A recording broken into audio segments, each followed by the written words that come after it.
excellence, we welcome one who is equally competent to lead the men and women of the PNP, Police General Nicolas D. Torres III. Your leadership will help define what kind of police force we continue to build. One that acts with precision, responds with compassion, and stands as a pillar of accountability.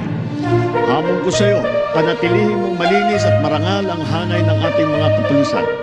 Bilisan ang investigasyon sa mga kaso laban sa mga pulis na lumabag sa batas upang maibigay natin ang justisya sa lalong madaling panahon. Paigtingin din ninyo ang presensya ng kapulisan sa mga lansangan.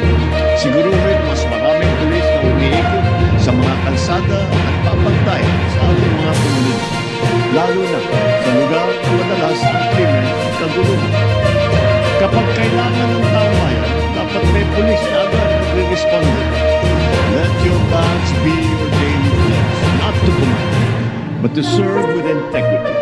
Let every decision uphold the law, and let every gesture reflect the quiet dignity of true public service.